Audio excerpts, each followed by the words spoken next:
natin sa Safe Skies, Archer, na si Jerome Ponce ay binato ng throwback question sa dahilan ng breakup nila noon ng girlfriend niyang si Sashna Laparan na third party daw. Ito ang paglilinaw ni Jerome. Honestly, wala yun. Yung lumalabas na yung lumabas. Parang ang sinasabi. Nagpa-picture lang yung girl, tapos sabi daw third party na. So, it's so sad. So, biktima ka ng ano, ng parang ano? Tamang hinala. Fake news? Maling hinala, maling akala. First of all, kung ibang tao ako, may nagpa-picture din na gano'n, pag-iisipan ba nila? Siguro hindi. Siguro, yun doon ko nakita, siguro baka may kasalanan din ako dun sa mga tao kung bakit naging ganun yung image ko. Di ba?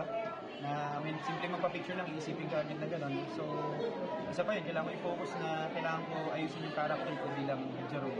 Pero sinabi nga ni Ren, di ba parang ikaw din naging aminado sa kanya na ikaw yun ang iiwan? Totoo ba yan? Kasi kailangan ko... Totoo ba yun? Hindi naman na gano'n. Nagpaalam ako ng ano, I need a space kasi kailangan mag-focus na out of track na ako and ayoko na ibigay yung details. Siyempre, bigyan natin as respect din sa naging pinagsamahan namin. Tanggap ko na naman na ano mangyari. Alam ko makakasakit ako but I have Ayan, di ba? At least nilinaw ni Jerome ngayon, di ba? Kasi medyo hindi masyado naging malinaw kung ano ba talaga ang cause ng breakup.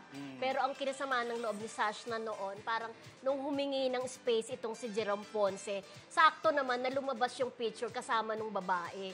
So parang feeling niya, yung space na hiningi, it's because may third party. Ganon. Pero tinanggi niya na ano lang daw, nagpa-picture lang daw yun. Correct. Okay, yun nga yun ang kanyang sinasabi. Pero sa isang relationship naman maraming factors para magtabangan ng pakikisamang isa't isa, Yan ka diba? expert, ikaw na lang ang salita.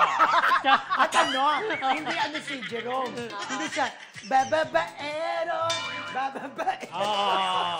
Pero, go. Thank you kay Alan Sangko na ang sipag Thank you, Alan. Yan. Alan. Correct. Sabi ko Ating na nga ba? Kabante tonight, di ba? Yan. Alam niyo mga friendship, sabi ko na nga ba, yung relasyong Sashna at saka Jerome. Hindi magtatagal. Hindi magtatagal. Ayan. So, hindi nagtagal talaga. Hindi. Diba? Yeah.